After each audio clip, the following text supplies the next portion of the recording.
Hey, so let's look at some more difficult examples of completing the square. It's going to follow the exact same pattern, just see what happens when we get some odd numbers and some fractions in here.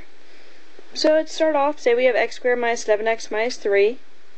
So again, the idea behind completing the square is I want to factor it so I have the exact same binomials, so I can rewrite it as that binomial squared. So first thing I'm going to do though is get it equal to a number. So x squared minus 11x equals 3. So I'm going to move the minus 3 over. Now I'm going to try to factor the left side. First terms again are going to be x and x. Second terms are going to multiply to that blank space I left and add to that minus 11. It's got to be the same number. So if you like decimals, you could look at this almost and say, well, it's got to be 5.5 and a minus 5.5 at that. If you hate decimals, then you can use the idea that we talked about at the end of the last video and just take half of it, or just divide it by 2. Taking half of something is the same thing as dividing it by 2. So it's got to be minus 11 over 2 and minus 11 over 2. We can check this just to make sure. If I add 11 over 2 and 11 over 2, I'm going to get 22 over 2 because they already got the common denominator, or 11. Okay, so currently this trinomial is not factorable to x minus 11 over 2 and x minus 11 over 2. I do need to add something in, and I need to add whatever 11 over 2 times 11 over 2 is. Well, when we multiply fractions, we just multiply straight across the top and straight across the bottom. So 11 times 11 is 121 over 4. So I'm going to add 121 over 4 to both sides. Okay, so my left side now should factor to x minus 11 over 2, x minus 11 over 2, or x minus 11 over 2 squared. My right side should be whatever 3 plus 121 over 4 is. Well, I could find a common denominator. So that'd be 12 plus 121, or 133 over 4. Go ahead, take square root of both sides. X minus 11 over 2 equals square root of 133. I don't know. I'm just going to write plus or minus square root of 133. Square root of 4 I do know though. I can simplify it to 2. So my final answer should be x equals 11 over 2 plus or minus square root of 133 over 2. Of course, you may notice that you have a common denominator. Can actually write this as one fraction. 11 plus or minus square root of 133 over 2. Either is correct, and either is probably just about the same amount of simplified. Okay, let's try next one. Say if x squared x squared plus 5x minus 2. Again, I'm going to try to get it to be the exact same binomials, so that way I can write it as a binomial squared. So first I'm going to do is move that minus 2 over, and then I'm going to try to factor it.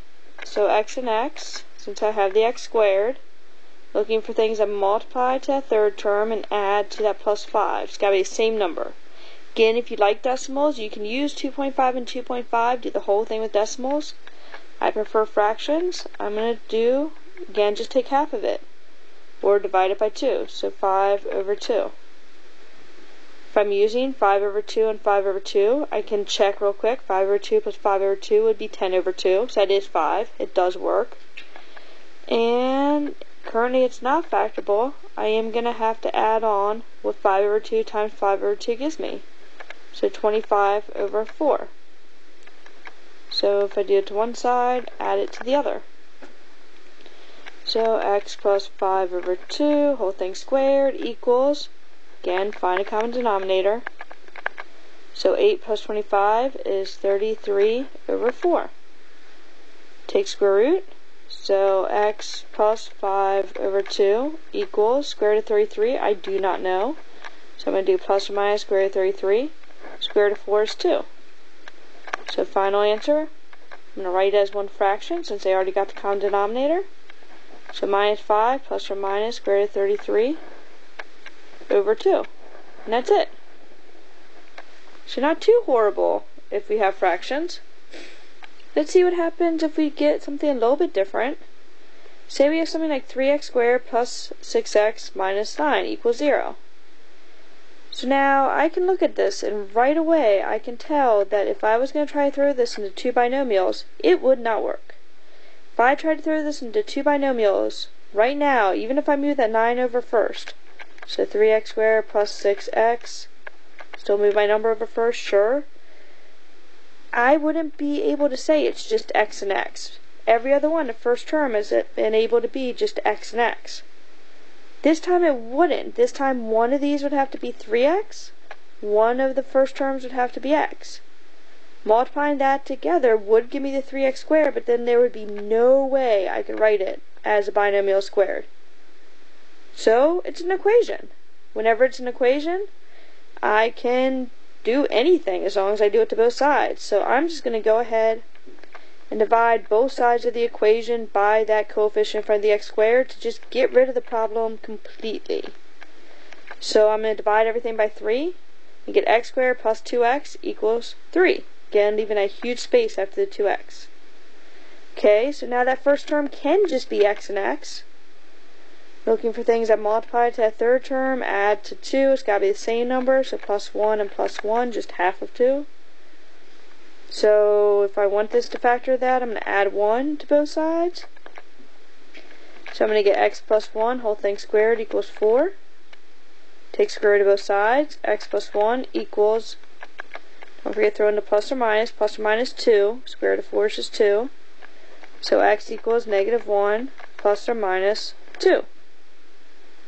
Which I can simplify. Negative 1 plus 2 would be 1. Negative 1 minus 2 would be minus 3. And done. Again, this means that this one was actually factorable from the beginning. Okay, let's try another one. Say I get 4x squared plus 6x minus 12 equals 0. Again, I can't have a number in front of the x squared. If I do, it's going to be a lot more difficult to throw into the two binomials that are the exact same. Not impossible, but a lot harder. So I'm going to go ahead and divide everything by 4. And at the same time, I'm going to move my number over because I know that that's my next step. So I'm going to get x squared. 6 divided by 4 doesn't go in evenly, but I can simplify it. 3 halves x equals 3. I moved my 12 over 4 over. Okay, so now I do want to factor this into the same binomial, so I can rewrite it as that binomial squared. So I'm looking for things, well, first term's going to be x and x, and I'm looking for things that multiply to the last term, add to the middle, and they have to be the same number.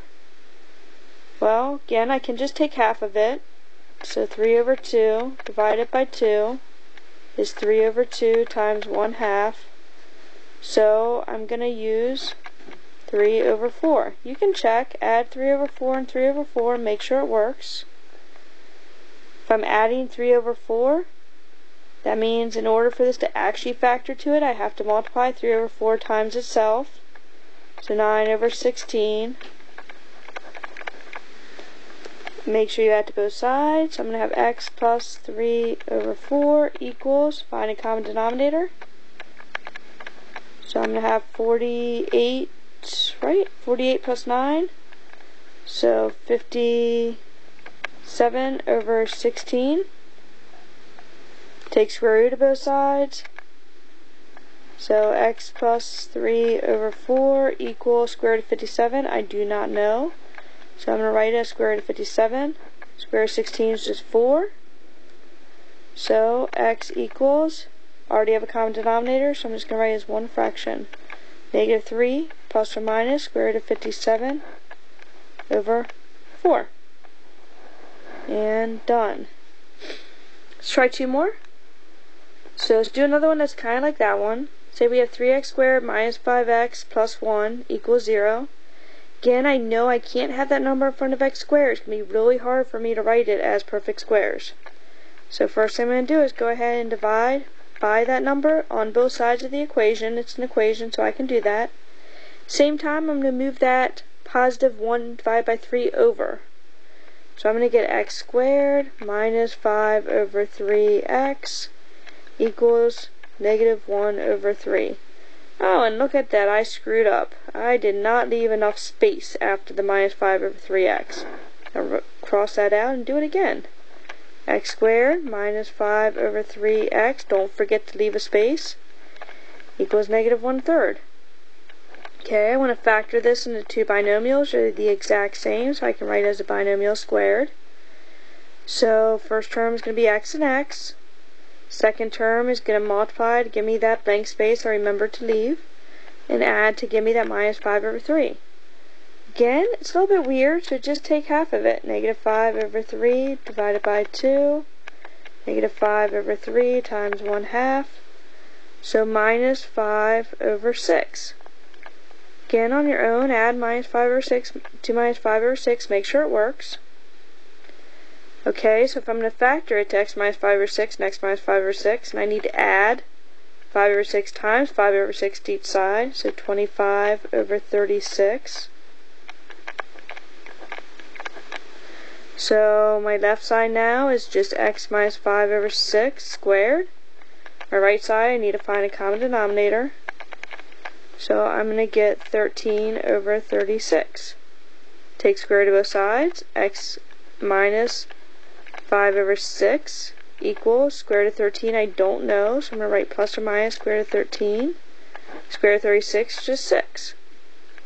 I already have a common denominator, so x equals 5 plus or minus square root of 13 over 6. And done. So, let's try it with this weird thing here. This is ax squared plus bx plus c equals 0. This is a standard quadratic.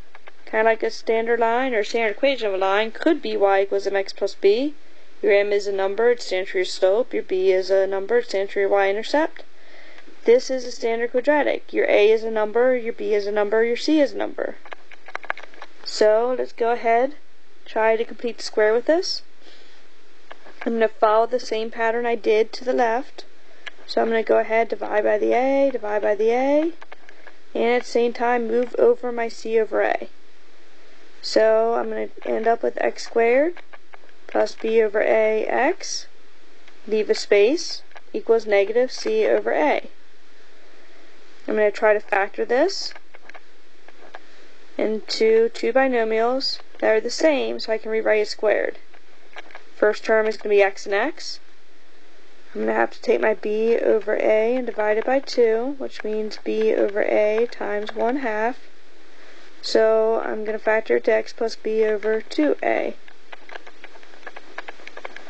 Okay, in order for this to factor, I'm going to have to add in what b over 2a times b over 2a is. So b squared over 4a squared. Add it to both sides. Okay, so on the left side, I should get x plus b over 2a. On the right side, you need to find a common denominator. So I'm going to have minus 4ac plus b squared over 4a squared. Take square root of both sides, so x plus b over 2a equals. Can't simplify square root at the top, so I'm just going to rewrite it. I'm going to put my b squared first, so my positive is first. So b squared minus 4ac. I can simplify square root of 4a squared, just be 2a. And continue solving. Just subtract my minus b over 2a, or subtract my b over 2a. I already have a common denominator, so I'm just going to write as one fraction, negative b plus or minus square root of b squared minus 4ac all over 2a. Hopefully you've seen this before. If you haven't, that's fine.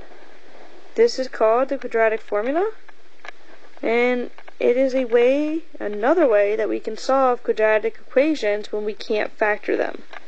So it comes from completing a square with a standard quadratic, and we can use it to solve quadratics when we can't factor by just subbing in a, b, and c, finding out what they mean from the equation. Hey,